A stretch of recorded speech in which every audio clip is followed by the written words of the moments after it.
మనం దేవునికి ఏం సమర్పించాలి? మనం దేవునికి ఏం సమర్పించాలి? మనం సమర్పించాల్సింది ఏంటి? నేను 2 ఆప్షన్స్ ఉన్నా మీకు. హృదయం సమర్పించాలా, శరీరం సమర్పించాలా? ఏం సమర్పించాలి? ఇంకొంచెం గట్టిగా ఏం సమర్పించాలి?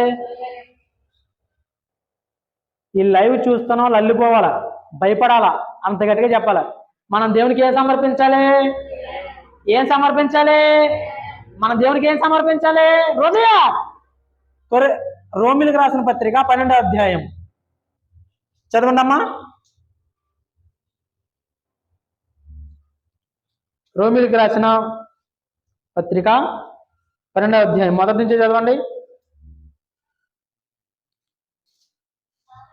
కాబట్టి సహోదరులారా, పరిశుద్ధమును దేవునికి అనుకూలమునైన సజీవ యాగముగా మీ శరీరములను ఆయనకి సమర్పించుకొనుడని దేవుని వాత్సల్యము చొప్పున బట్టి మిమ్మును బ్రతిమాలు కొనుచున్నాను. దేవునికి స్తోత్రం.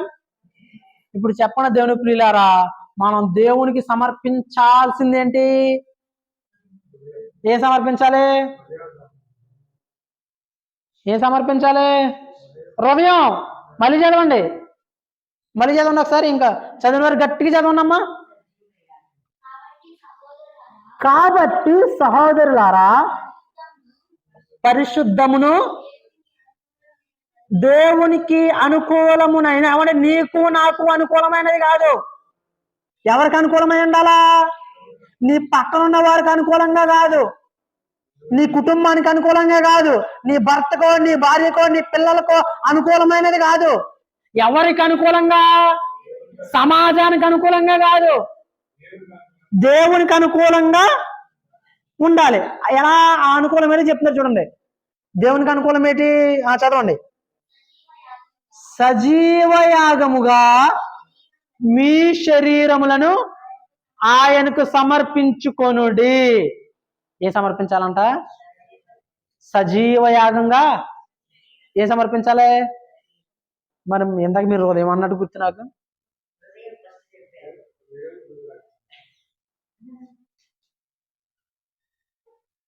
హృదయం అన్నారు కదండి, ఇప్పుడే మరి శరీరం మారిపోతున్నారేంటి అందరూ? ఇప్పుడు అన్నారుగా, మీరు అన్నారా అనలేదా? అన్నారు కదా, హృదయం అన్నారా? మరి అక్కడ శరీరం ఉందేటి? ఫస్ట్ అది చెప్పి రెండోది. అబ్బా, మీరు నాగిలిగొండ ప్రజలకి దేవుడు 2 అవకాశాలు ఇచ్చాడైతే ఒక అవకాశం ఇవ్వలేదనమాట. అంటే ఇప్పుడు 2 పడవలు వెళ్తుంది అనుకో, 2 పడవల మీద కాలేయచ్చు. ఏం చేస్తాం అప్పుడు? ఒక పడవ మీద ఎప్పుడు వేయకూడదు. ఒక పడవ మీద వేస్తే ఏం చేస్తాం? ఒడ్డుకి చేరలేం. అదే 2 పడవల మీద అయితే 2 ఒడ్లు చేరచ్చు. అంతేనా? దేవుని ప్రియులారా, దేవునికి సజీవ యాగముగా నీకు అనుకూలమైన హృదయం కాదు, దేవునికి అనుకూలమైనది ఏంటి? నువ్వు బ్రతికి ఉండగానే శరీరం సమర్పించాలా. నీ శరీరాన్ని సమర్పించుకోవాలి దేవునికి. ఈ శరీరం అవసరంలా, ఎంత? ఈ హృదయం చాలు.